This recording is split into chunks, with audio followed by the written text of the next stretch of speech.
Okay, here we are. So welcome everybody to third and final Ayurveda night. Hopefully I'm not standing in the way over here, I'm a little squished in the corner. It's so good to see everybody. It's like my diehard people are here, and welcome to everybody who is at home online as well. We're happy to see you. I told you guys I saved the best for last. So this is we're going to be talking about really the heart of Ayurveda and where you get most bang for your buck. If you missed the first two talks, it's totally fine. I might mention something about taste. I might mention something about dosha. If you don't know what I'm talking about, you don't remember from last time, it's fine. It does all tie in together. That was a question I got asked so much when we were starting this. Do I have to come to all three? The answer is absolutely not. If you came to this one, this is the one that you wanted to really listen to. So we're talking about two very fundamental philosophies, Agni and Ama. But before we do that, we are not moving. Let's see if I can. We're having technical difficulties tonight, so you're gonna have to bear with us. Oh, this slide. Yeah, we're not moving. Oh, here we go. It just took a second. I think it's delayed. Okay. So we want to start with, hold on. Okay, yes, we're going forward. So we want to start with the definition of Ayurveda. For those of you who've been here before, repetition is key. So Ayurveda is the ancient Indian medical system. It is a complete medical system that encompasses all aspects of life to bring you what its definition is, which is the wisdom of long life. So in Sanskrit, all portions of words mean things. So we put it together. Ayu is life and Veda is wisdom. So put together, it is the wisdom of long life. The wisdom of this, the knowledge of this medical system comes from a group of texts called the Vedas, what we know now to be the existing physical text is it's a long group of interconnected manuscripts, and you can actually go online and find like a map of the Vedas. It's actually kind of complicated. It's not like the Bible where you have like chapters and volumes. So that's why I don't try to explain it. It's many different kinds of books and manuscripts all put together. And written over periods of hundreds and potentially thousands of years. And we know that a lot of knowledge, written knowledge, has been lost over time, and yet it persists. So complete physiologic knowledge and psychological knowledge of the body, mind, and spirit. So it's this really unifying, beautiful system of medicine that really brings fundamental understanding to the physical and energetic world around you and how you fit into it. And at its heart is food.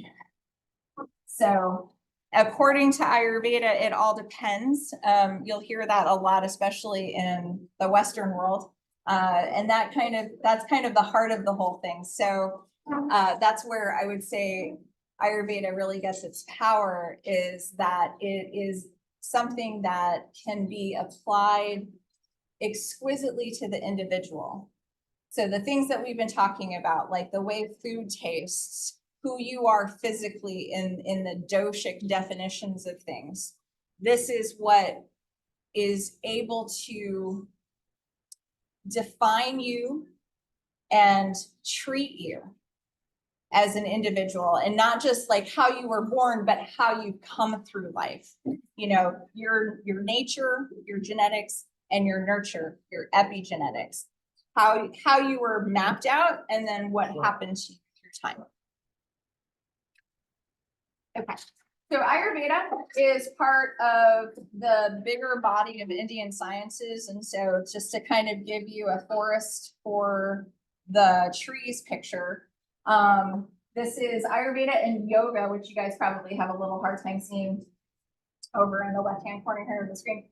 This is these two practices are considered to be what we call sister sciences. So this is all about taking care of the body and the mind. So Ayurveda really focuses on diet and lifestyle and brings in herbal medicines.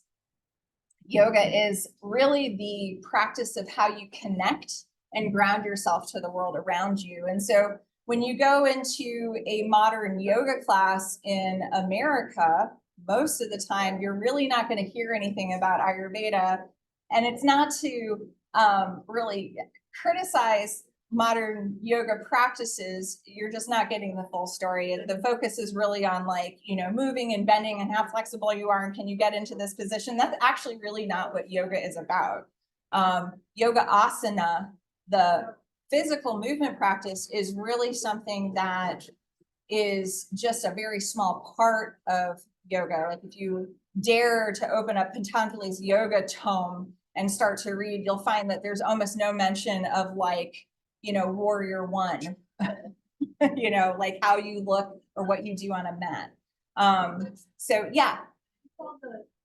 Patanjali's, yeah. So that's kind of like there's a lot of different yogic scripts, manuscripts out there. That's kind of the big one that everybody knows. And I will tell you, I've studied it a little bit in classes, and it's really, you really need somebody who's probably not white to explain it to you, because it reads very dry, and you're like, okay, and you know, and it's much like the language of Sanskrit itself, that it seems so, you know, when you translate it word for word, you are really kind of losing the deeper meaning of it. So really, you know, breaking down words, breaking down ideas into all of their different layers. I mean, that is really the essence of Indian culture and their ancient language, is that it's very, very layered.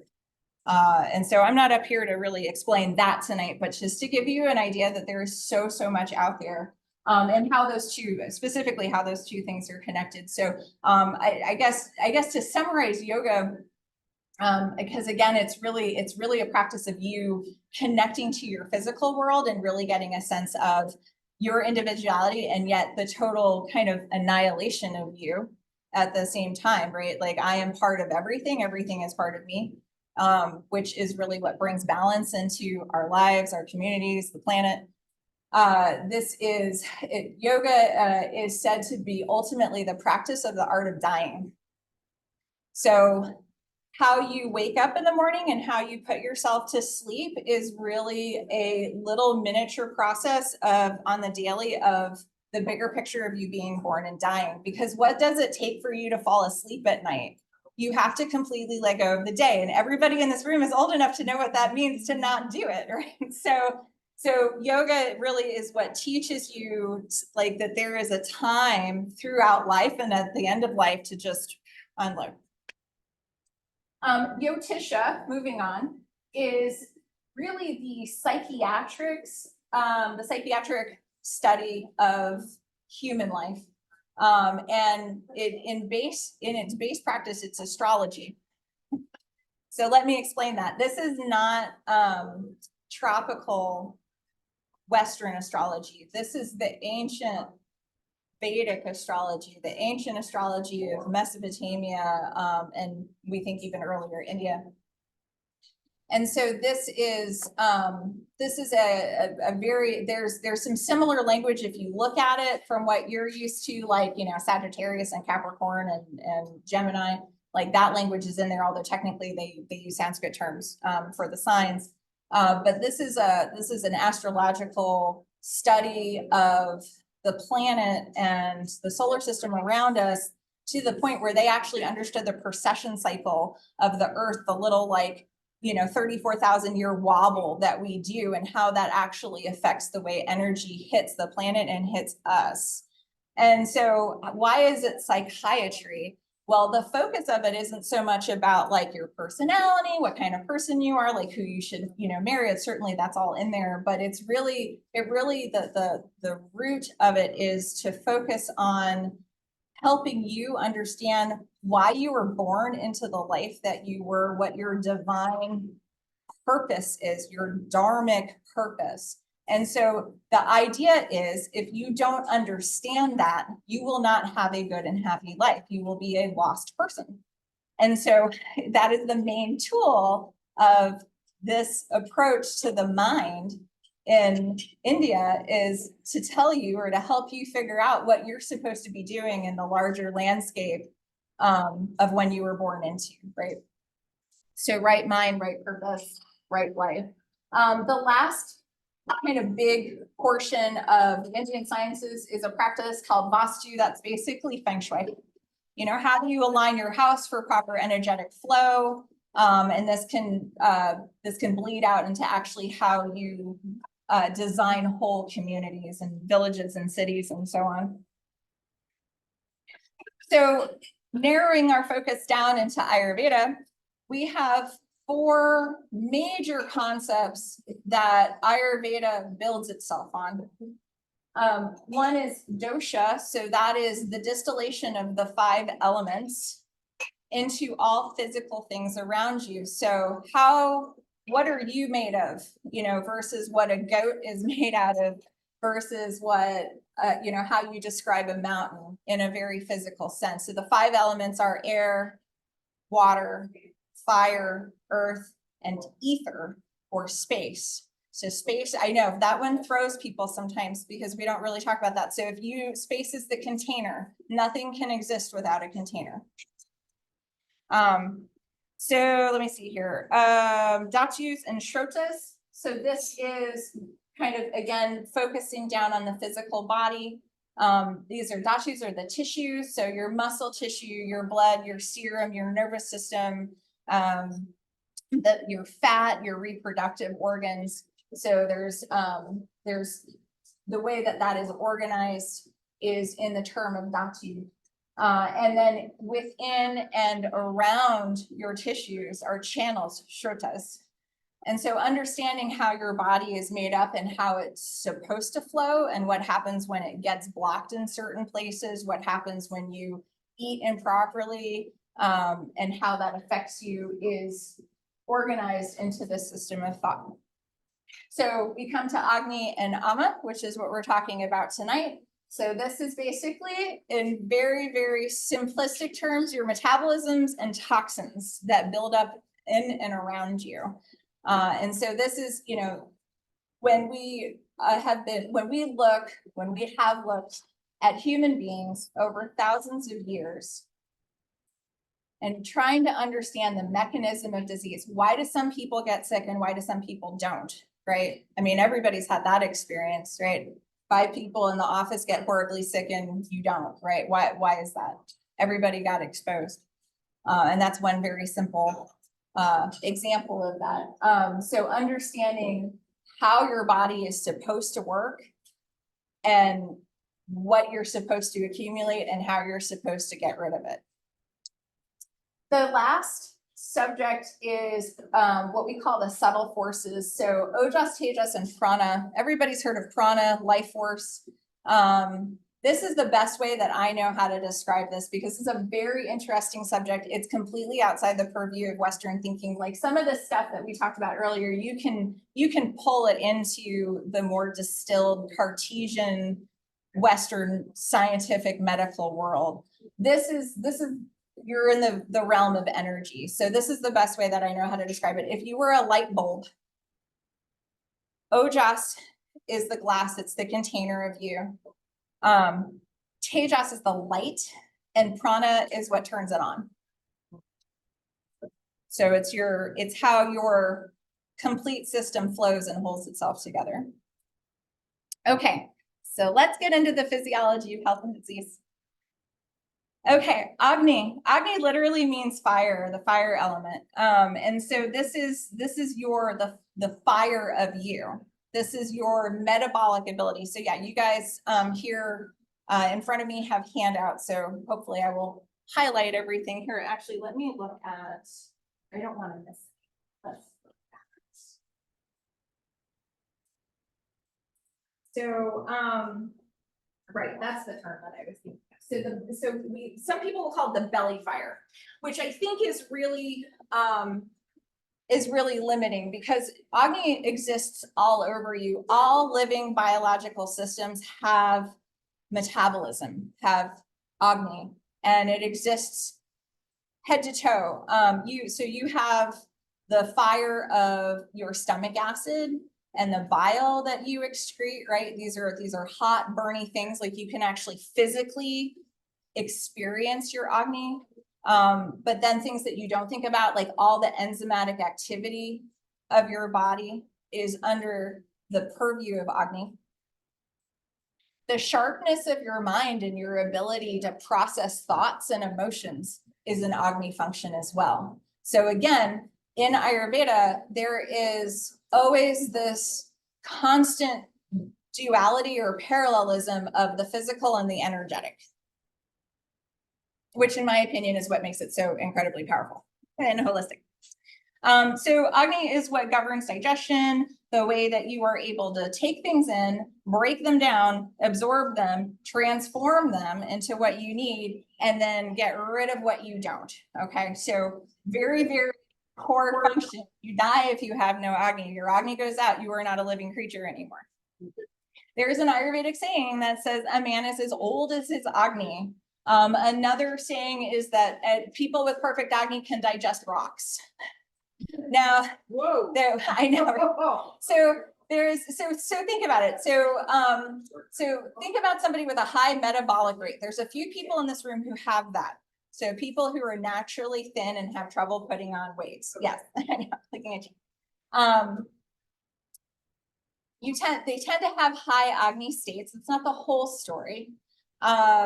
Children are a really great example of a high Agni person, right? They're little like warm things. They can just swallow food, go to sleep, wake up, do it all over again. So there is a natural progression as you age of, kind of this loss of Agni, right? Everybody slows down, especially women. They notice after menopause they're cold, right? And so, we're not supposed to live forever. This is part of the process of passing through the stages of your life, is there are things that kind of like drip away and get lost. And so, that is one of the reasons why we really need to understand this, because Ayurveda, again, is the study of long, good lifetimes. So how do you age well? You take care of your Agni.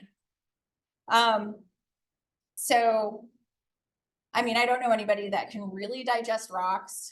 I always think, when I hear that, I always think about the MASH episode where Klinger tried to eat a Jeep. I don't know if there's any MASH fans out there. Thank you. Obviously did not have enough Agni for the Jeep, right? He didn't get very far. But it really is this element that is what gives you life, allows you to mature, and maintains the tone of your body, right? So if you've ever looked at yourself in the mirror after you've been really sick, you're like, hello, Agni state, and so what does that tell you? You can build it back up again, right? You can bring the fire back up. I mean, not forever. Nobody really lives to be 150. But there is the ability to always be being better than you are today. It's the power of creation and destruction. So again, we often talk about spectrums in Ayurveda. So, over here, we have the ability to assimilate and transform. And if you go to one side and it falls off and you die, what happens if you go to the other side, right? What happens if it's super strong? Well, the first thing you would probably experience is something called heartburn or anger, right? Fiery person, right? That's a high Agni state. So there is for everything that builds up and creates, there's always a destructive potential for that, right? I mean, we always like the example of water, right? Like water is this cooling, wonderful, life-giving thing, but everybody who's lived in a flood zone knows how destructive water can be, or how much it can wear down stone over time, or that sort of thing. So, that's so when we're, especially in Western culture, I think we have a tendency to like want more of a good thing, right? Oh, I feel good. I want to feel better, right? All right, everybody's saying like, oh, this cup of coffee was great. Maybe I'm gonna have another one, right? So there's a very sweet balance to everything. We have soup coming out, fabulous. I know, we're doing it tonight, guys. So there's a balance to everything, and that's really, when you start to think about your life and who you are and what you're doing and how you feel, and how much sleep you need and water you need and what kinds of foods make you feel certain ways. You're always looking for a balance in things. There's a tipping point that we are always riding. And Ayurveda understands that. Our nature is to always be falling out of balance. We are all sitting on a seesaw.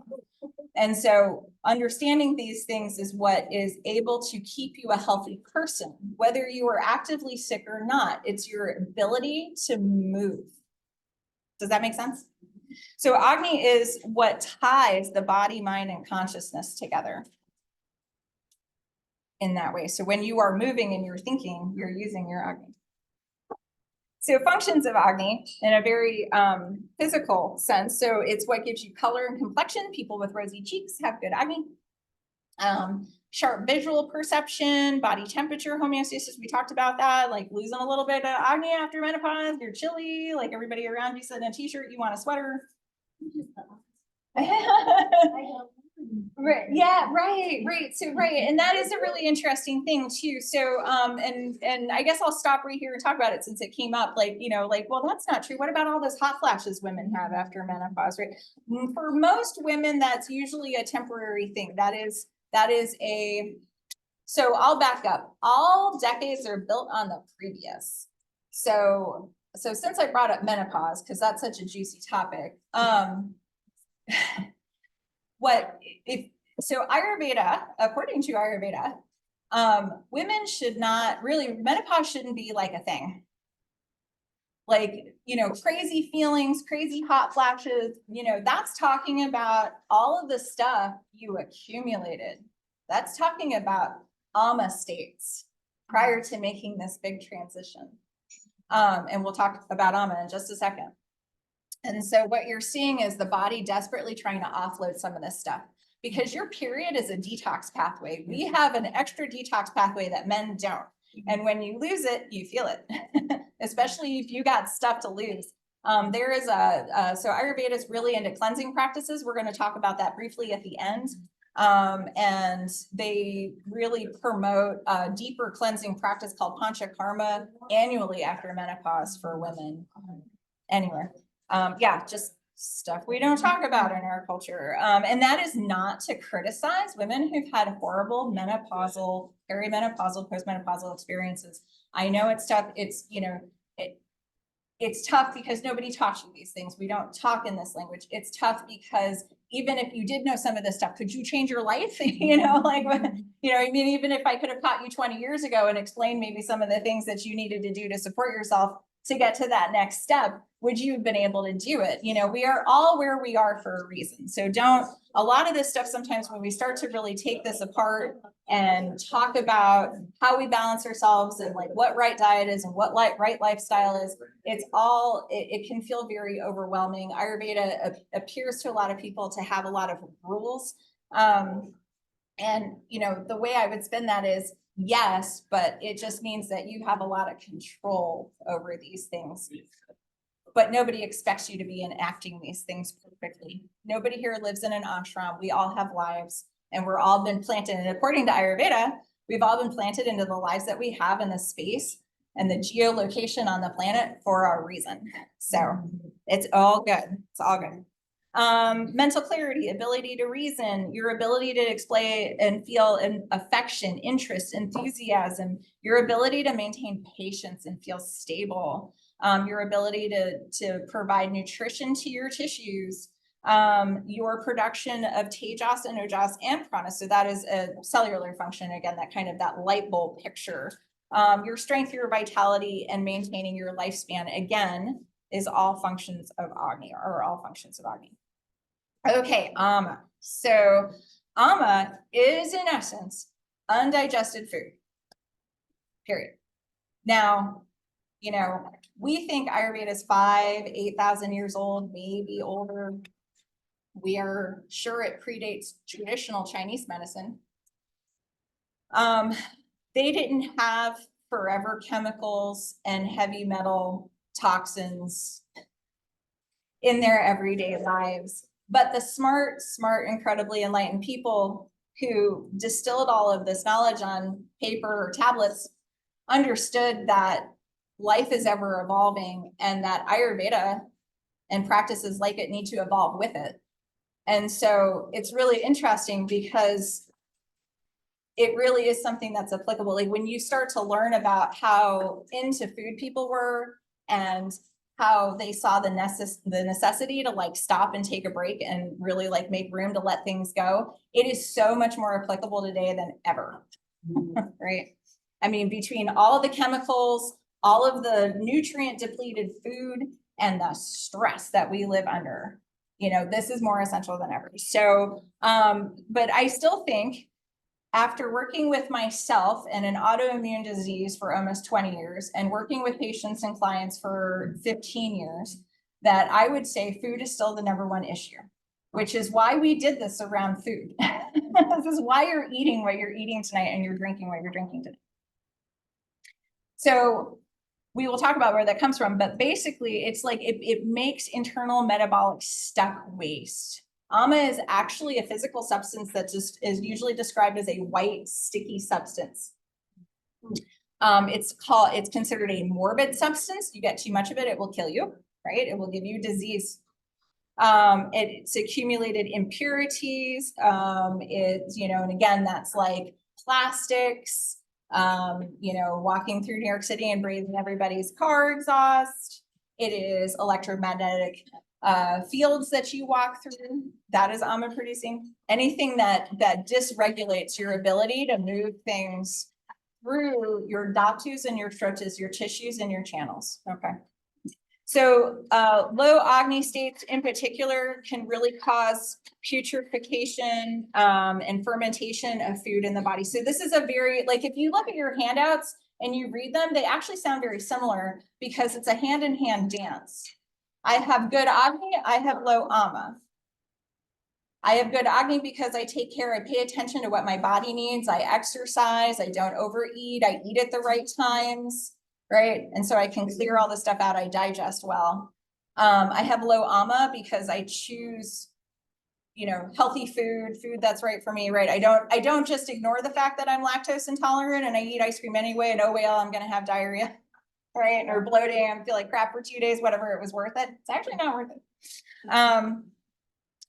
And the formation of Agni, of Ama, the presence of Ama in the body is a medium for pathogen growth. So think about people who struggle with Lyme disease, parasites, or viruses, right? Long COVID, people who persist with chronic mono, high Epstein-Barr virus titers. I know, right? You're not the only one. This is why we're talking about this. You know, think about the time you were given a whole bunch of steroids and antibiotics and you got a mouthful of thrush, or you got, you know, yeast vaginitis. And I mean, most women here will tell you like, yeah, I ate donuts and I drank soda and I totally got a yeast infection. That's why you, like, you know, had some, as we say, some amalicious snacks and you grew some stuff afterwards. So, you know, this is what it is. So again, low Agni leads to high Ama. It's a inverse relationship. Yes. Question about fermented.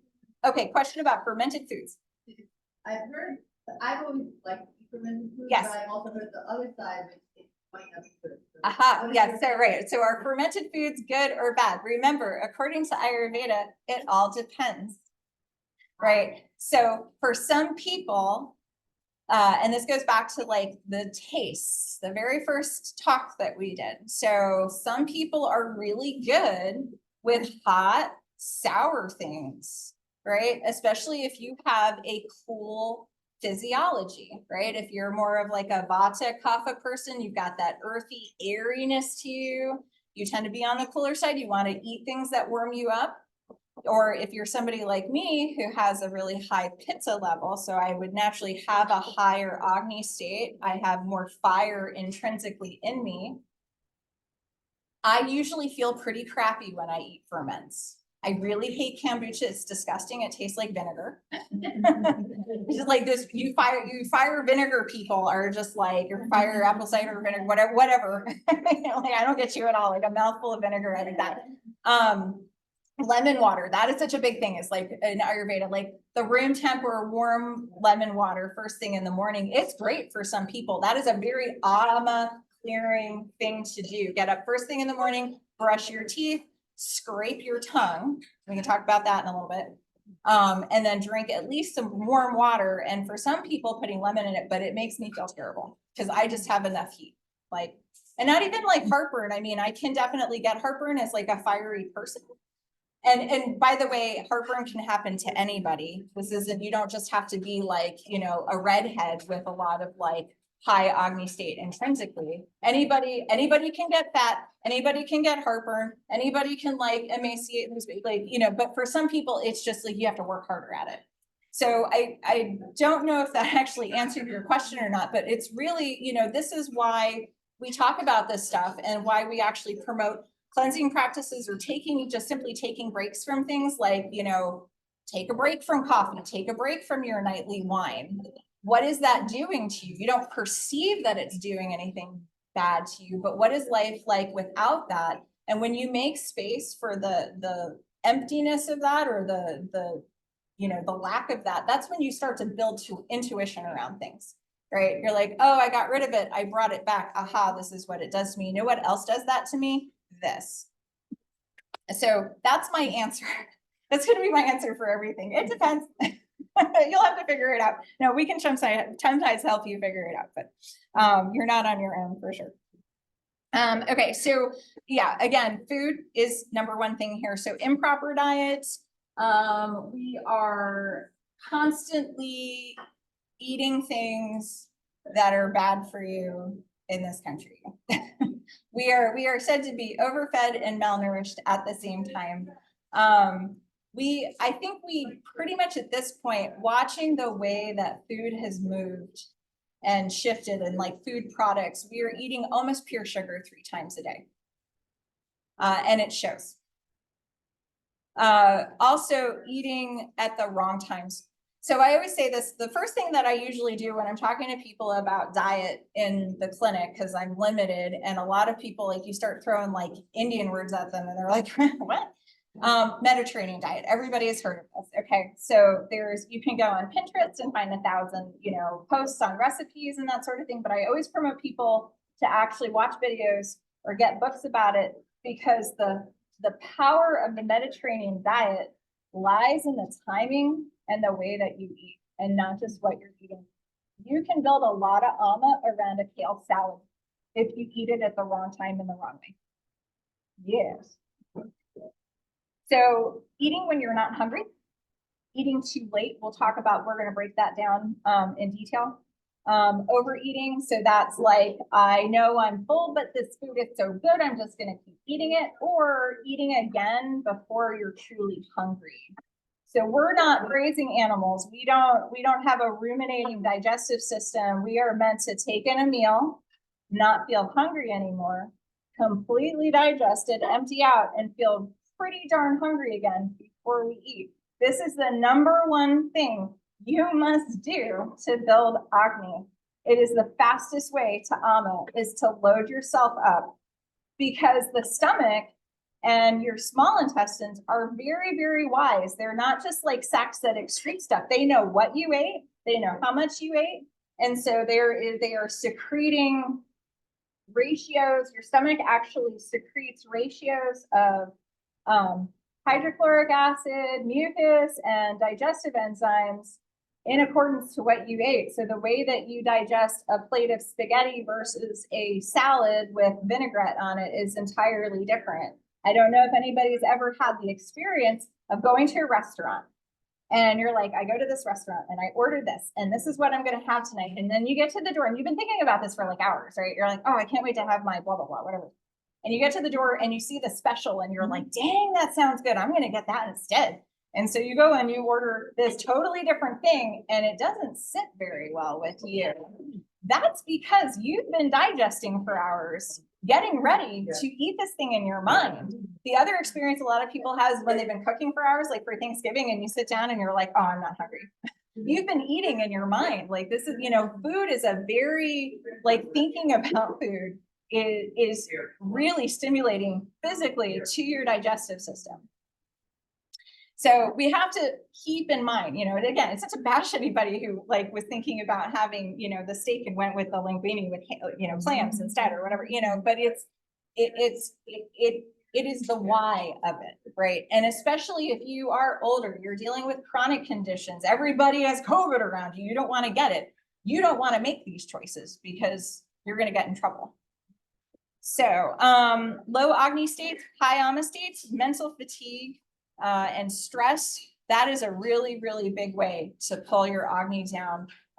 One of the biggest Agni killers in your life is to have toxic relationships.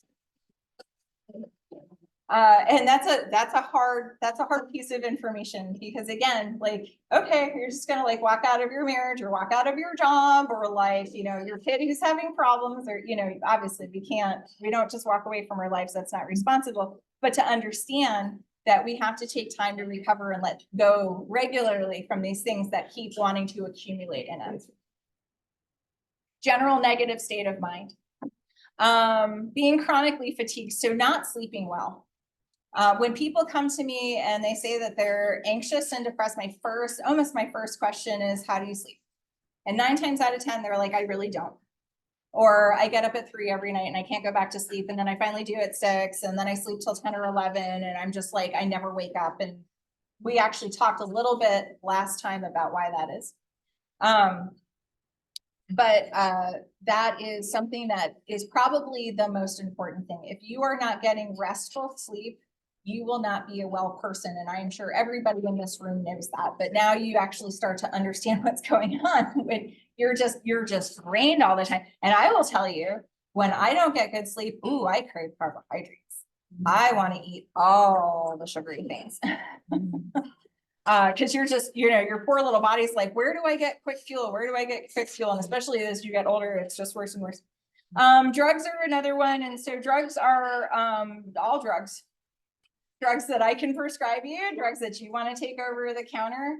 Tylenol or Motrin, but Tylenol specifically are one of the worst things that you can take. It actually permanently binds to protein complexes in your mitochondria and reduce your ATP production. So in like street talk, it actually gives you chronic fatigue syndrome because it decreases your ability to make your fundamental fuel in your body that like moves your muscles and your neurotransmitters.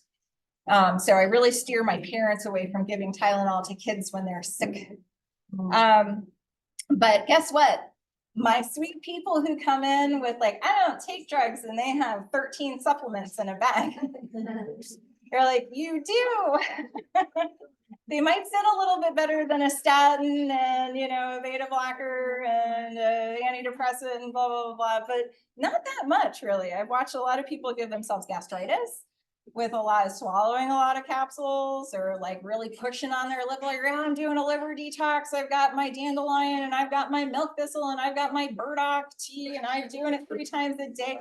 Okay, how are you eating? How are you sleeping? Oh, well, not great. I mean, you know, I'm totally stressed out, you know, so okay, so we're sucking in Ama, our Agni state is really low, and then we're gonna wring our liver out, you know, with herbs, right? And like you're gonna feel, and I've met people who've done this who are like, I feel terrible. My guts have been messed up actually I've had people be like 2 years since I did this, you know. So again, understand what you're doing before you do it and understand how it works. So, and again, that's, and not to criticize anybody, it's a seductive thing. We have a pill for the ill culture. This is why traditional Chinese medicine has caught on faster than Ayurveda, because the Chinese culture is incredibly intelligent.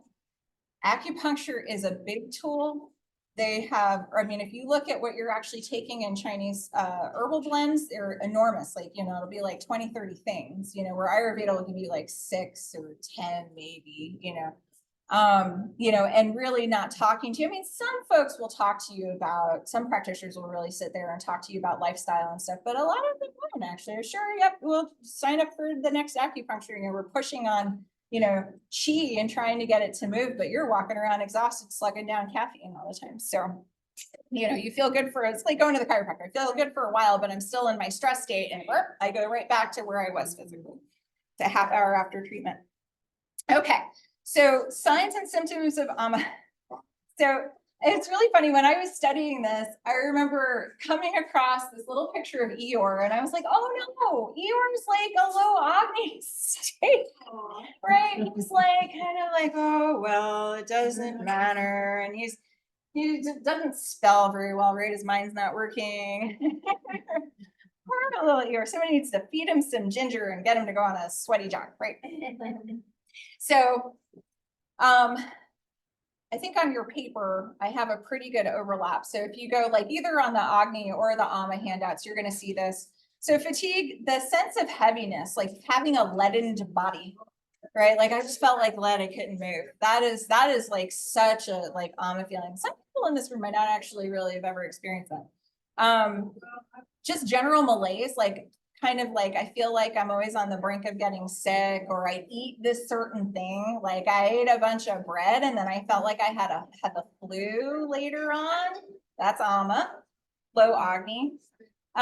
Perversion of taste or smell. General indigestion. So anything that disturbs your digestion is decreasing Agni and increasing Ama. So again, anything that makes you gassy, bloated, constipated, diarrhea, heartburn, belching, those are the big ones, right? We have a pill for that. It's called antacids. You go to the GI doctor. Oh, okay, here, take this PPI. And you come back, 6 months later, it's worse. Well, take it twice a day. So we need to really start to understand as a culture that is a completely reckless approach to the body. And that when you come to the doctor and you complain about something, the first thing that I'm going to actually ask you after sleep is like, how's your digestion? And people usually are, because nobody's ready for that. They're like, wait, I'm depressed. Why would you ask me about if I bloat, right? In functional medicine, we have a saying, leaky gut, leaky mind. I think a lot of people have heard about leaky gut. So things that really chronically disturb you actually break down the integrity of your gut lining, which allows undigested food particles to get into your system. You actually do know this a little bit. And so you can actually make antibodies to undigested, improperly absorbed food. And so that is really what it, like everything kind of comes from the gut in that perspective. So, sorry, I'm getting off on a tangent. So this is,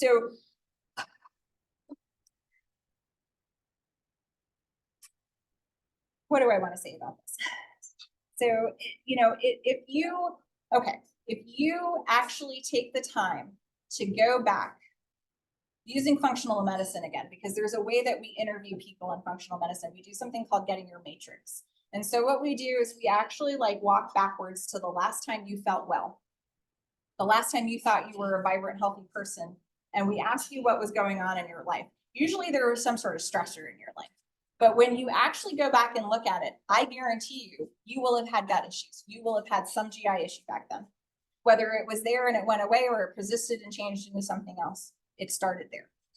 And sometimes like it's been so long and there's so much that happens, like you won't be able to pinpoint that, but I almost guarantee you that that's what it was. One of the things, see, the body is very, very good at executive decision making. So one of the things that will be lost immediately when you are walking around with low Agni and high Ama is your libido or your creativity. These two things come from the same place. So I think about it. When you're exhausted and you go to work, how motivated are you, right? How much do you feel like you're engaging, right? Or guys who come to me and have erectile dysfunction, and they're like, what's going on? And it's so hard to like get them to understand that it's like the way that they're eating is like the first thing that you need to address. Again, with the fatigue, the malaise, the heaviness, that's the brain fog.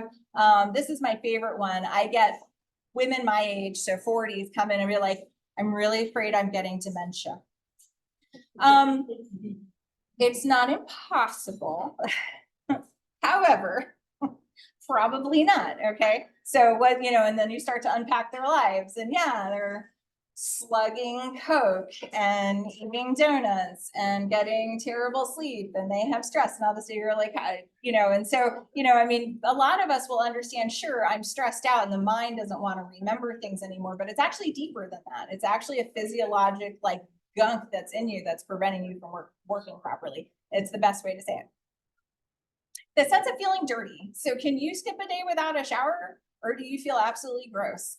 So that's actually an ama sign. People are like, oh my God, I have to shower. Like you'll meet people who want to shower like twice a day. And I mean, have I jumped in a shower twice a day in the middle of the summer? Like I exercised in the morning and then later in the evening, I was like in the garden, and that's not the same thing. This is people who are just like otherwise walking around normal and just, they feel oily, their body odor is terrible. And that's another sign of Agni is like, can you wash your body odor off of you? So we all have met these people, right? Who shower and they come out and they stink. That's an ama sign. Acne is an ama sign. Having chronic hives for no reason. Okay, it's one thing if you get into something that you're legit allergic to, you brush up against something, but people just hive out. We call it in medicine idiopathic urticaria. Usually happens in the evening, which there's interesting reasons why in the evening your body likes to try to start to detox. Here come your hives. Inappropriate appetite. We say low appetite, but it really can go either way. So you always hear people who are like, yeah, I know I just ate like an hour and a half ago, but I feel like I'm hungry. No, you're not. We're in an ama state, and so we're kind of craving that sugar carb experience. And then disease. So as ama accumulates and persists over time, and as Agni declines, this is where we crawl into disease states. So this is where chronic disease comes from. So anything from COPD, diabetes, hypertension, strokes and heart attacks, autoimmunity, post-viral, these are, and I think a lot of people probably understand that somewhat, oh, well, they took terrible care of themselves and they smoked for 40 years and they got lung cancer, of course. Well, of course, but this is the mechanism. So we have qualities that sometimes this helps people think around this. Again, this is, we're talking about like very basic elemental experiential knowledge of the world around you. So if we had to describe what Agni and Ama felt like, Agni is light and Ama is dull and heavy. Agni has a sharpness to it, and Ama is gross in the sense of like, yes, it's ew, gross, but it's also like gross is in it's obvious, right? Where like Agni is kind of subtle. Ama is something that you can actually reach out and touch. Agni tends to be hot or warm and dry, and Ama is sticky, it's heavy, it's liquidy, and it's cool. So again, it's that parallelism, it's that opposite interplay of dance between the two. Okay, so let's talk about how you're supposed to work. So this is again at the heart of how we take care of Agni. This is why when I was talking about the Mediterranean diet and why actually paying attention to when and how you're eating matters just as much as what you're eating, if not more, is understanding that while all human beings are very individualistic, like I eat very different things than my husband does. We have two completely different metabolic systems. He's one of these Vata people, it just does not gain weight. He eats carbs, he eats greasy meat. I eat spinach soup, we all still move in the same pattern. And so to make it very simple and kind of like new agey, the human metabolism moves with the sun. So think about the sun. The sun and stars are probably the most like Agni fantastic thing that is in existence, right? It's fire itself, right? And so your own fire actually rises and falls with this thing in the sky.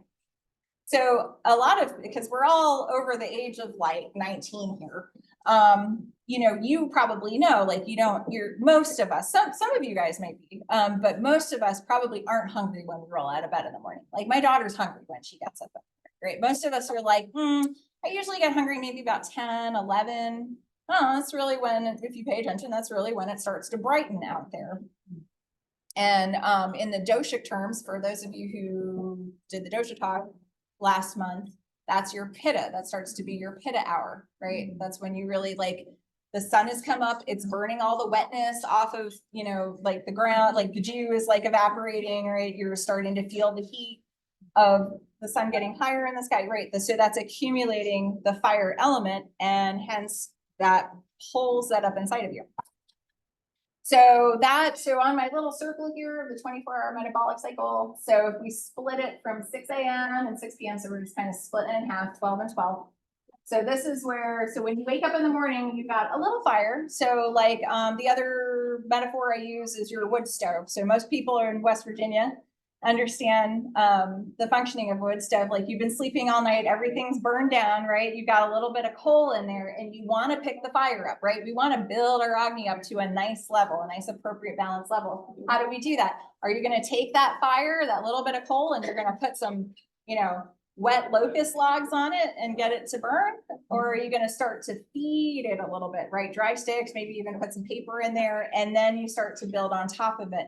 That is the same concept of what you're doing in your own body. So when you get up in the morning and you've got family over and everybody wants to go to IHOP for breakfast in an hour and a half, right?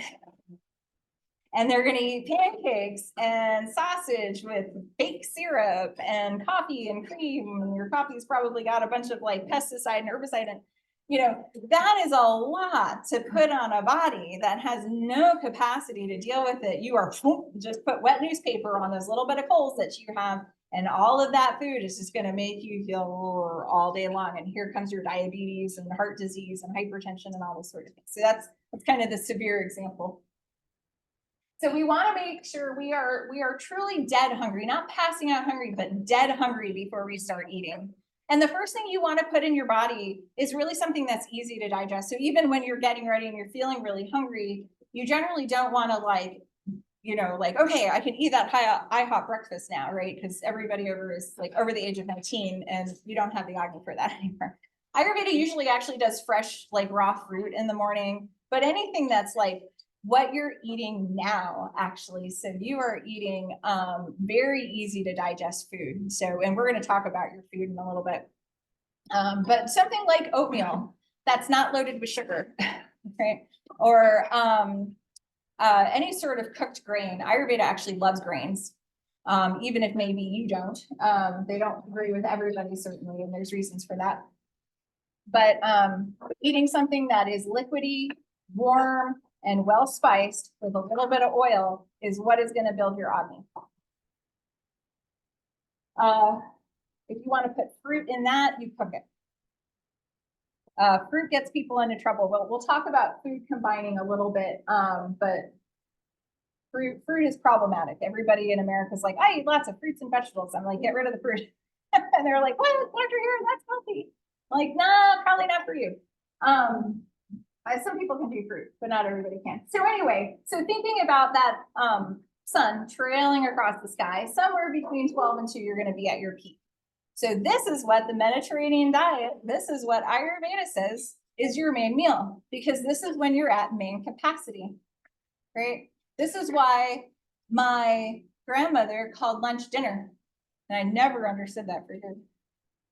So this is really, and this is the really hard sell, because this is the antithesis of what we do in modern America is we power lunch, right? Like for those of us who are still working or certainly have in their lives, we power through things, because one of the problems too is, you know, this doesn't just happen and naturally the mind gets very active. Remember, you've got lots of Agni in the mind.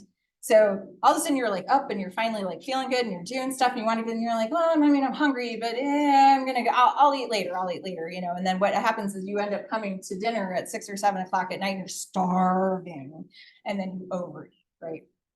So as we're, you know, for those of us who are sitting in lower Agni, higher Ama states and really wanting to like enterprise on this, this is what you need to entrain yourself to do.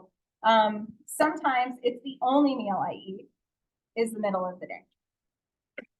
And that's really nice intermittent fasting. Anyway, so early, light, easy to digest breakfast. nice, good meal. Like if you're gonna eat meat, you're gonna eat dairy, you're gonna eat carbohydrates, like all of those things are hard to digest. You want to eat them in the middle of the day. And then dinner, if you're going to eat dinner, is a supplement. It's supper. So that is, again, something easy to digest. The classic Ayurvedic dinner is super. It's hydrating. It tends to be spiced well. It tends to have minimal components to it. You know, something super easy to digest. It's just, it warms you up. It kind of, calms you down. It's brown. Soup tends to be grounding kind of no matter what you put in it. And it, it hydrates you, gets you ready for bed. And especially as you start to learn and explore spices, which help you detox and help you digest, a good spice soup and a spiced tea in the evening, usually no later than 4 hours before you want to go to bed is your jam. Okay. So late night eating, skipping lunch and then late night eating is really what gets people. And this is why. So your liver does two distinct jobs. During the day, it's a digestive organ. And when you go to sleep or after a certain hour, it starts to try to be a detox organ. So in order for it to go through its stage 1 through 3 detoxification pathways and switch its little DNA expression to change its enzymes that do these jobs, you really need to be asleep and not digesting. Because again, your body's very smart. It knows when it has food up above the gallbladder. And it's like, well, this just can't sit here and rot all night. We got to deal with this, right? So, I mean, everybody in this room's probably had the experience of eating something too late and then you don't sleep, right? Because you're up and you're like, oh my God, I'm nauseated, or oh my God, I have heartburn, or all of a sudden your sleep apnea was terrible. Or you're constipated, or you wake up with diarrhea, any sort of GI disturbance, it all just stems from that sort of habit. So what really gets people into trouble in the evening is that secondary fire. So if you look at my circle, you will notice down at the bottom, I have 9 to 10 p.m. and the fire icon is large. So you kind of have a mirror happen. You have a mirror, what's the word I'm looking for? Like Agni rises twice in a 24-hour period. That's what I want to say. So like, just even though the sun is like, on the other side of the planet, it's not as strong as what happened between 12 and 2 p.m., but you still have this little secondary fire that comes on. It's like the pilot light coming on. And what that is that's your fire of detox. That's why if you're up at 10 o'clock at night, you get snacky, right? You're like, oh, a little popcorn. That's healthy, right? So Ayurveda really tells you to go put your butt in bed by 9:30, 10 o'clock. You actually need to be asleep because this is going to kind of try to come on no matter what. Unless you're really, really like third shift workers. I have no good news for you guys. It's terrible. It is completely against the grain of who you're supposed to be. Human beings are not nocturnal creatures. And you basically turn this whole system and what I'm saying on its head to do your best. But generally third shift workers come home, eat and go to sleep, which is the worst thing you can do. And if you talk to somebody who's been working third shift for 10 or 20 years, their health is on the toilet. And this is why their Agni is like nowhere and they are just like on the fold. So it's really false hunger. It's really just like, I've nicely emptied out. I'm ready to start doing this thing. And even though, again, it's not just happening here, it's happening here, right? Because sometimes you'll I know this from being in school for so long. I wrote my best papers at 2 o'clock in the morning, right? The Agni was strong with this one up here. But if you actually make yourself sit in bed and do something soothing, like read or listen to music or meditate or journal, you'll find out probably you're exhausted and you're falling asleep actually easier than if you go to your quote unquote normal bedtime at midnight. Again, it's a practice. And if you're like a 2 a.m. person, then don't try to go to bed at 9. Walk that backwards slowly over time. But anyway, this is why. So, it's really, what I have people do is try to drink warm herbal teas, between, especially if you're like, I have to have a snack before I go to sleep. I don't sleep well, because certainly there are people who are like this, and it's just what you've been trained yourself into do. It's not healthy. You're not supposed to do it. You know, switch that out for some herbal tea, something warm, something well spiced. If you're really like, I need to eat something, one of the things that I have people do is drink golden milk. You guys have probably heard of golden milk or turmeric milk. And again, any sort of milk that is milk with a Y, not necessarily an I.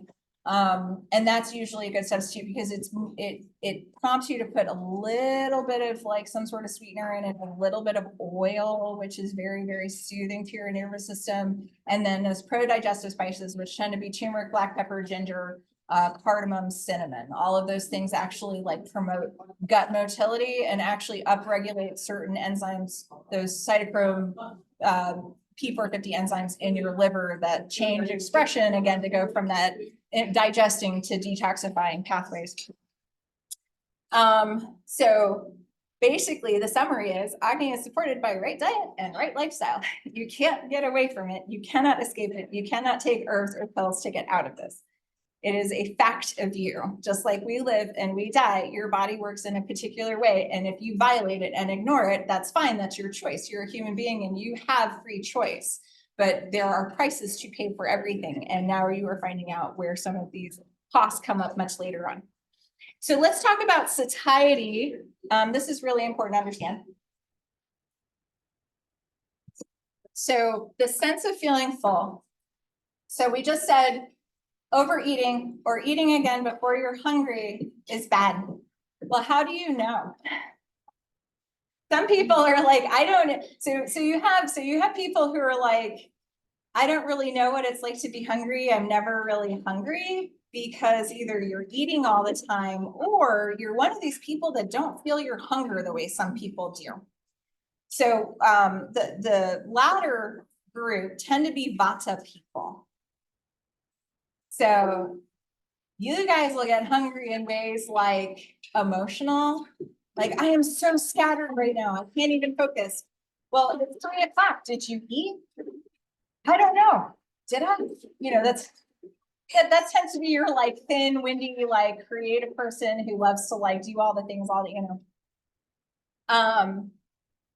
And so, you know, that's the first thing is you have to learn what your hunger signal is and abide by that. So, you know, for those of us who are lucky enough to feel hungry, which is like a real pity thing, like we're hungry, like if we skip a meal, it's because we chose to do it, not because we forgot. I never forget not to eat. Not a problem for me.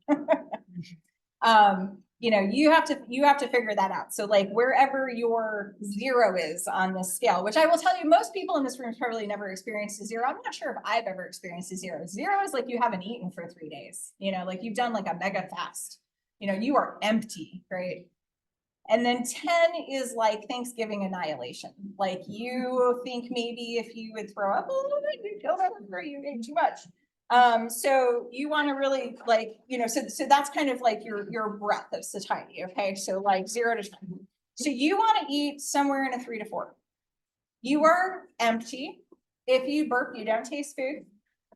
But you are not passing out starving where if like you really need to eat and like, you know, like you're making your food and you've got a bag of chips next to you and you're stuffing them in your face because you're trying to make it to making your sandwich or your soup or whatever. And then you want to stop at a 7.5, which is super particular. And this one's a little bit harder, but I think everybody knows it if you stop and think about it. So 7.5 literally rather correlates with about 75% full. It actually accommodates an airspace in your stomach, which is really what's necessary for your stomach to do its job right. Because again, it's not just a dumb sac, right? It's an intelligent organ that knows what's going on. So when you fill yourself up to the sphincter, it doesn't really have a lot of room to like churn and move well. And so this is one of the reasons why we don't want to arrive to the table at like a 1 or a 2, because you're going to have a tendency to overeat if you're feeling desperate, right? You want to be like soberly hungry. 7.5 correlates. Sometimes we teach people about the first herb. This is a funny like dinner trick that I don't recommend that you point out to people, but if like you're eating in a table with people who don't know about this, watch people do this. Oh, Right? They do the little, like, I pass some air, right? Like the polite burp gesture, and then they keep eating. And you're like, oh, you're overeating. Don't say that. If you have a lot of gut dysfunction, this isn't always a great marker. So people are like, well, I start belching right away. Or I've had people tell me I never burp. I'm like, well, that's interesting. What that is it's like your stomach's kind of hit that 75% full, and it's actually squeezed that little air pocket out and closed down the sphincter. That's what's happening. And so you really don't want to like keep pushing food into that. The better way I think people actually know this is when you're eating and it's like really good and you like look down at your plate and you're like, if I eat 2 more bites, I am going to be too full. That's your marker. And that's hard. That's discipline. Right? And you push it away. We talk about overlaying this in a good environment of eating. So what we talk about in Ayurveda is conscious eating. You don't do what I do at work, which is type and answer phone calls and scarf your food down. This continues to be one of the challenges that I personally deal with that negatively impacts my health. I don't get a lunchtime. It's just not possible in a clinic setting, in a modern clinic setting. You really want to take time because again, lunch is sacred, especially. You want to take time, you want it to be quiet. You don't want to have negative conversation. Like when we eat at my house, we don't talk about, you know, finances or like hard politics or anything like, you know, anything that's potentially stressful is going to start to strike up negative conversations. Like if you're upset, like suddenly, you know, you were going to go, let's say you're going to go have lunch or you're going to go have dinner and you got a hard phone call and you're crying or you're angry, don't eat. You won't digest it well. Wait till that passes. It's okay. Everybody in this room, no matter what your BMI is, can fast. We're adults. Everybody with a healthy Agni should be able to absolutely skip a couple meals and not feel like they're going to pass out. In fact, it's good for you. The human body was made to completely empty out and to experience hunger and fasting. It's one of the things that's very wrong with us is we don't massage ourselves enough with emptiness. So environment is important, mindset is important. One of the things that Ayurveda has like allowed me to do is insist that my table is clean, because I don't know about you, but every horizontal surface in my house becomes like the depot for all the things, right? So my daughter's toys, John's 27 journals that he's reading, my computer, you know, and so before I sit down to eat, I take all that stuff off. I make everybody come and get their stuff. I light candles, I have flowers, and I can't tell you how much that has helped me digest. Right? Like your table should not be a bookshelf, right? There's like, make it a sacred space. You can go back to that later, right? But really take the time to actually make your environments. And I mean, some people aren't really disturbed by it. It was just learning this stuff that I realized I was. And so it's one of these things where it's like given me permission to insist on this unreasonable thing where we have to clean the table and reading. Okay. So again, the way out of disease, like you're not stuck with AMA. There's ways to get rid of it. Okay. And we know, so right diet, right lifestyle, your 24-hour metabolism cycle, you get in touch with that. You get in touch with your body channel function. We never want to hold it in Ayurveda. This is something that I love to hear doctors say, especially like people who work ER shifts. Yeah, I haven't gone to the bathroom in 12 hours. You're like, okay, why is that a badge of honor? And you're destroying yourself, right? And so like Ayurveda actually teaches you that even though it doesn't like holding your pee like way past the point where you should, doesn't always necessarily result in a UTI or something like that. Over time, that practice actually backs up your tissues and your channels, like you know, like hold on to Amit, like you stop being able to move things properly.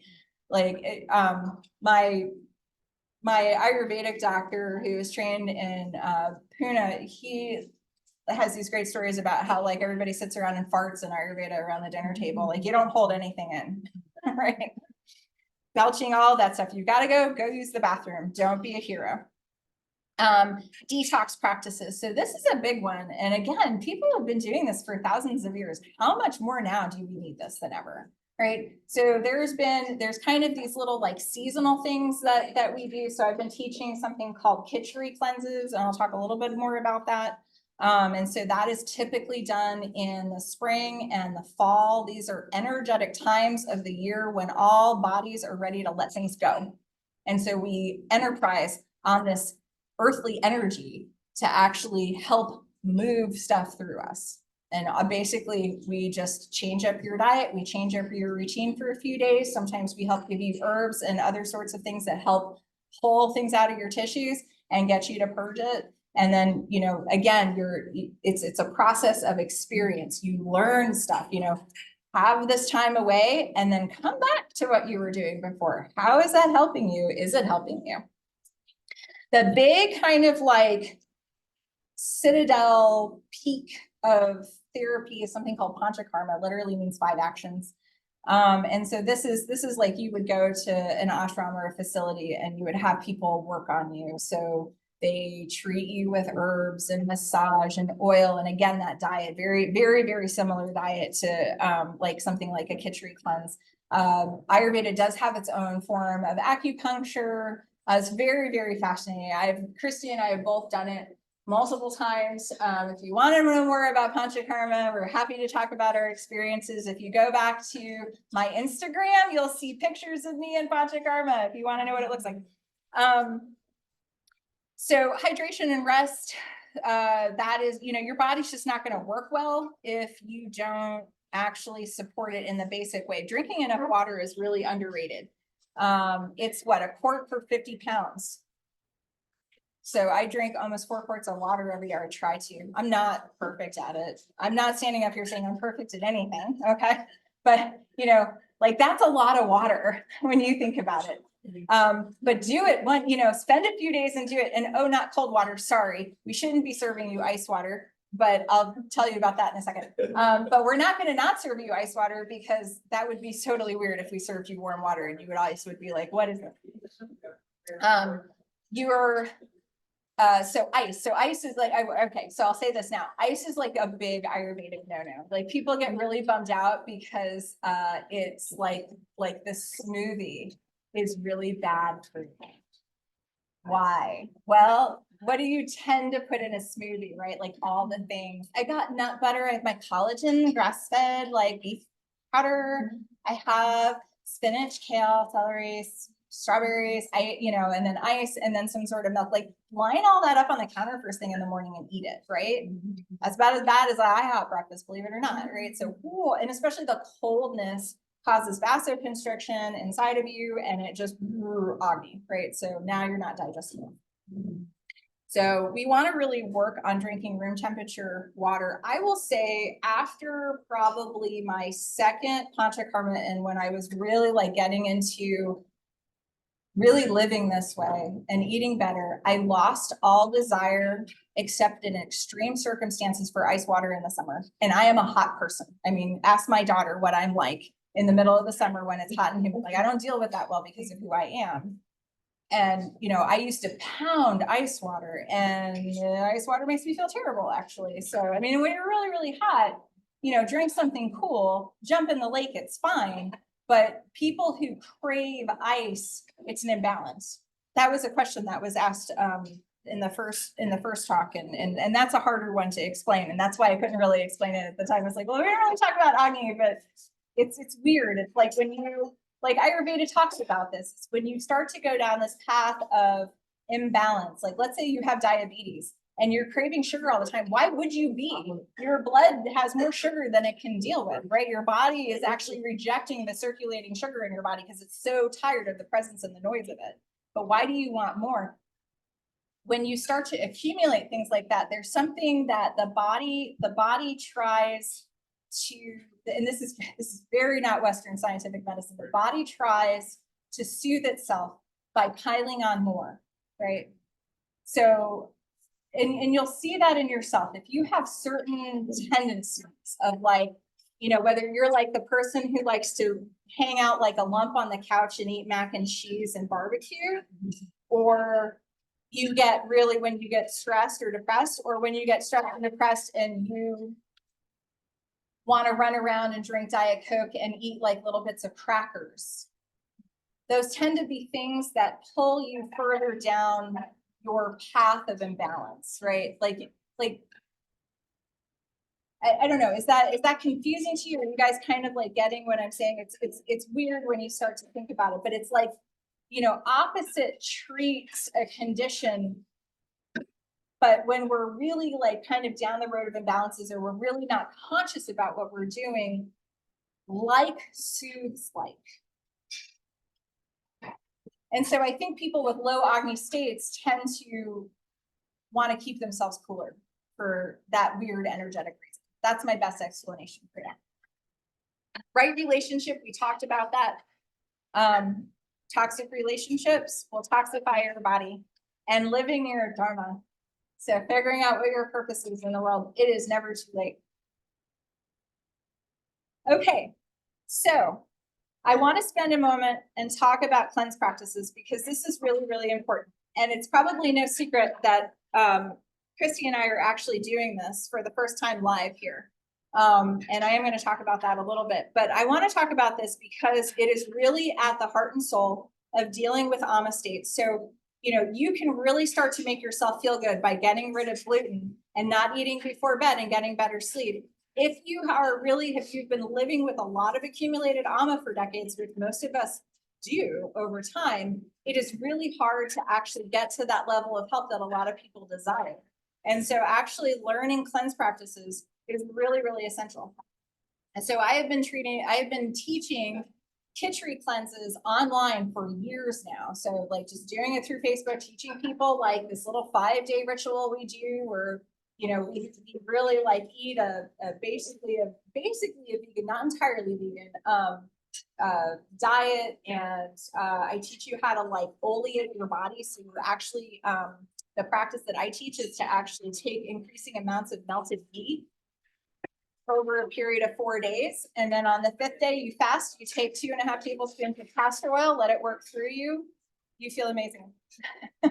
You will actually, and you can actually see, some people will actually see ama leaving their body. You'll see it in your stool. Like I passed this white sticky stuff.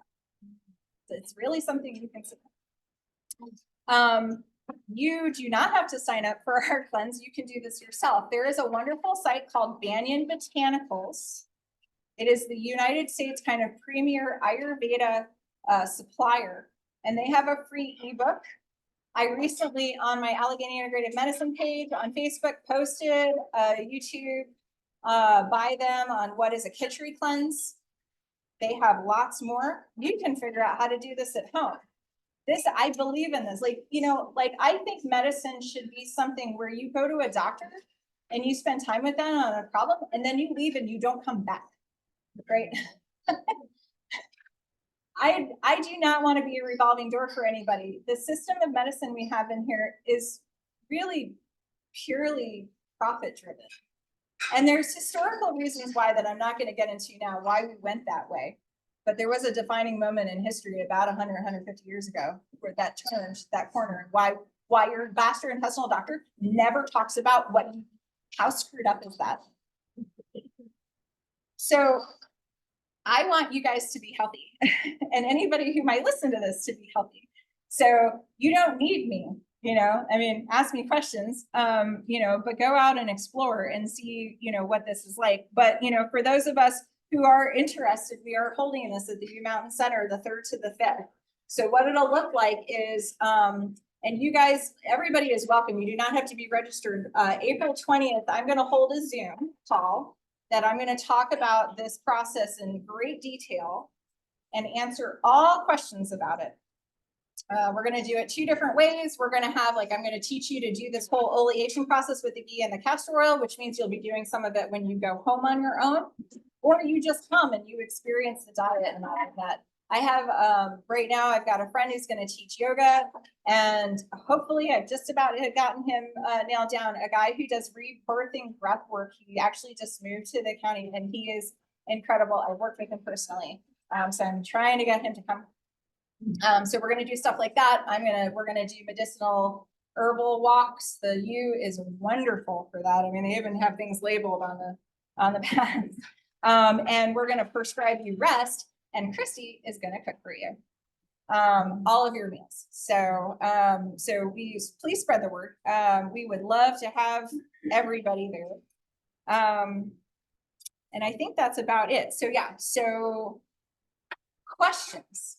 That was a lot. I did a lot of talking. It is, yes, we have an hour and 20 minutes. That's me. So what kind of questions do we have about this very tremendous subject? Think back to when you last felt really good. Mhm. And you're thinking back to what was something bad that had happened at that point. Potentially.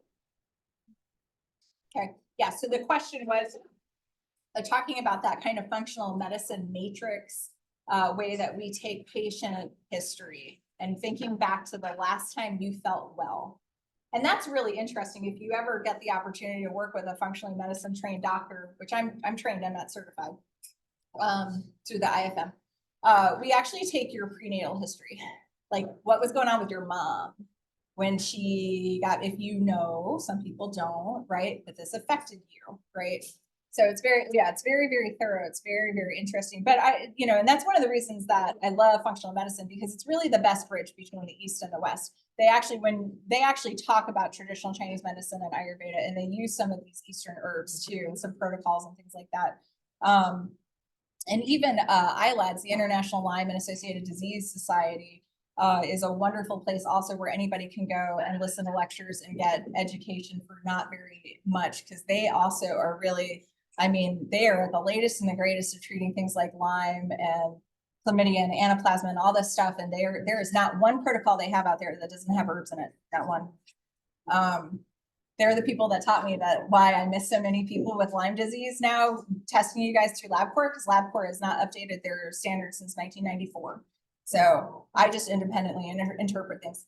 But anyway, all of that is to say, we are catching up.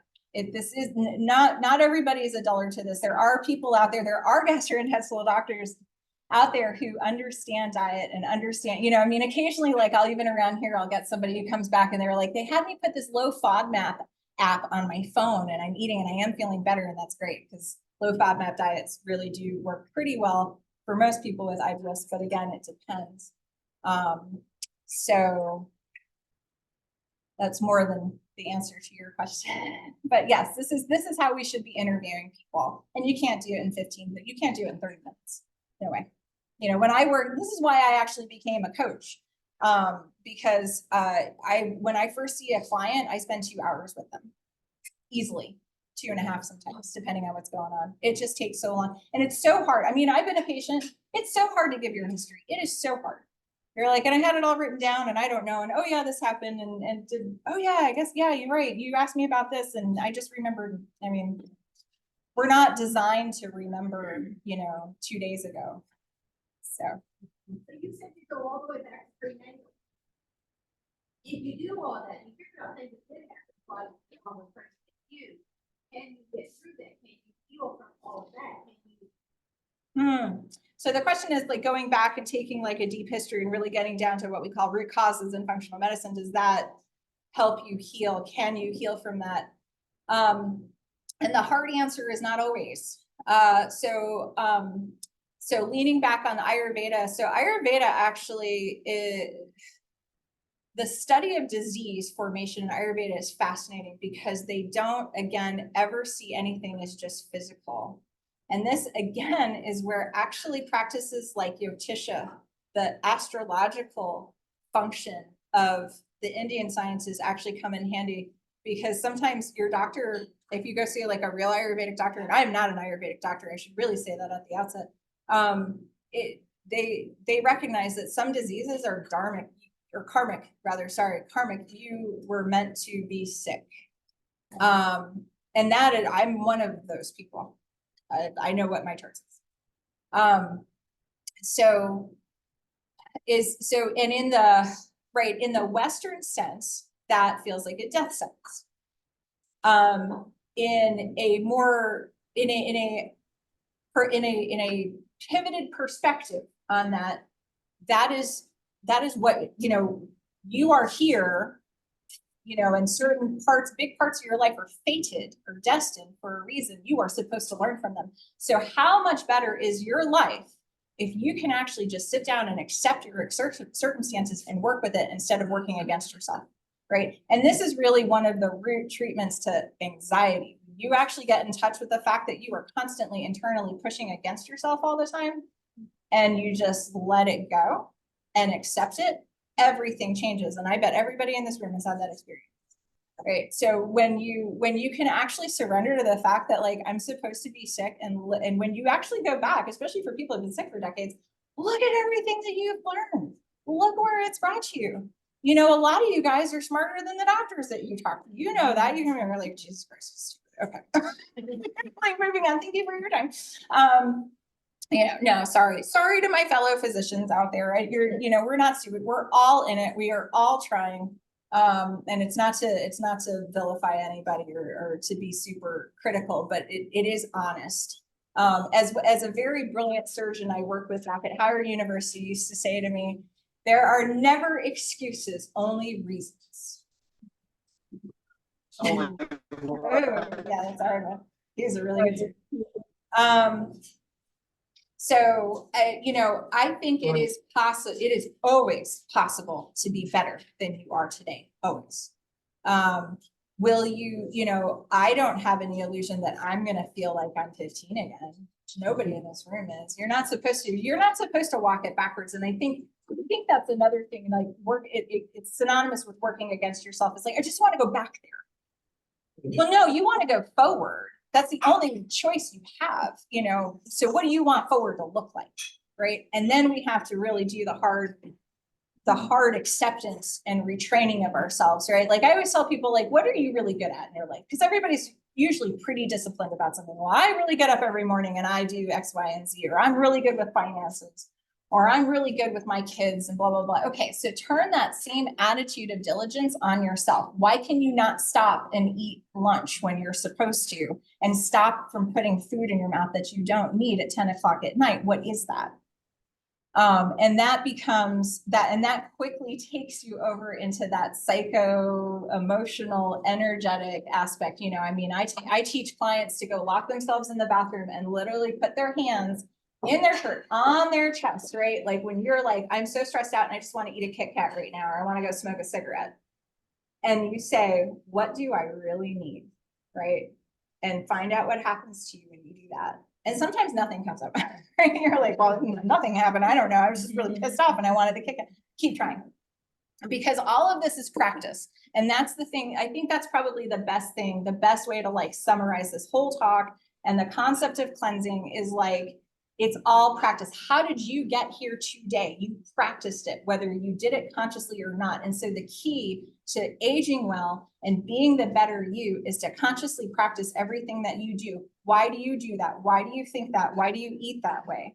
Why do you spend money that way? Why did you choose to do X, Y, and Z 30 years ago and now you feel stuck? Whatever it is, right?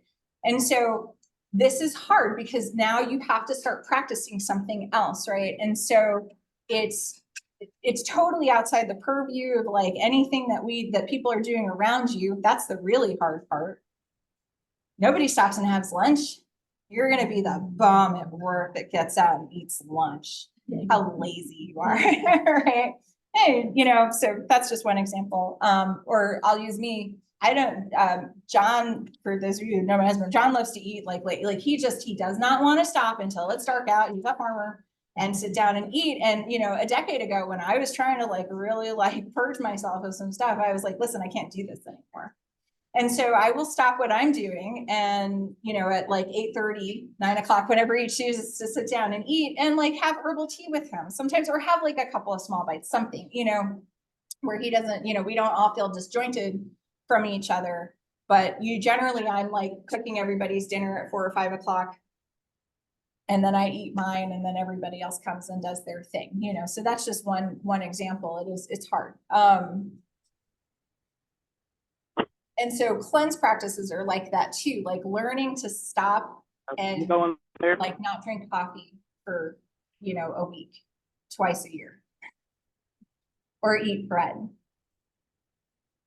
I remember the first time I went to do it and I realized I probably had not had a cup of coffee in 10 years, unless I was sick, right? And it was crazy. Like, I went to medical school. I drank coffee around the clock, and I will tell you how not good it is for me. Even decaf, which is kind of where I am now. You know, we're all a work in progress. They say healing is like a spiral, right? So you're like, you start here and you come out and then you're kind of like back to where you were again, right? We all kind of fall on and off the wagon. Everybody does it. But you aren't exactly where you were before. All you can do is go forward, right? So every time you learn something. And so that's certainly been my experience too. Like there are some things 4 or 5 years ago I felt I was better at than I am today. And that's just life or circumstances. You know, stress happens. How do you manage it? And so it's a lesson every time. But you have to get in touch with what you're doing and you have to embrace the concept of practice. You know, everybody has learned to do things well in this room, and this is just yet another one. Yes. Are you gonna talk a little bit about the food that we had? Oh, yes, the food that we had. Yeah, absolutely. Okay, so we can definitely do that. Hold on a second. We're gonna stop. I've got to take care of the folks at home who have probably still hung in there with us. And where is my mouse? Here we go. So I do have, let me see here. What do I have in chats? Hold on, let me just answer. Okay, so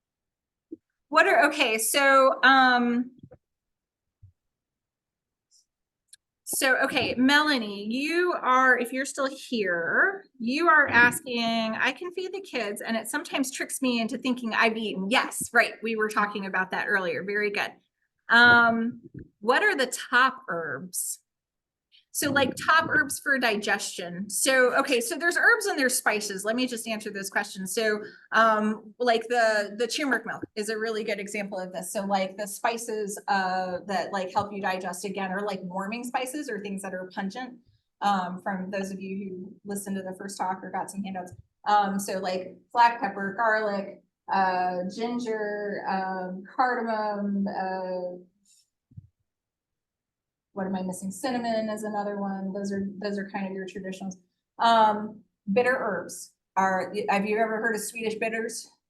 Right. So, and I often take bitter herbs, especially in the spring, because that's a really good time to bring in like bitter.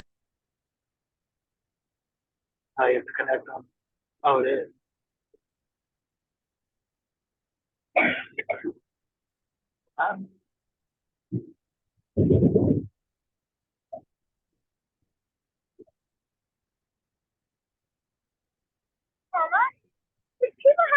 It's audio, you'll have to join on some other.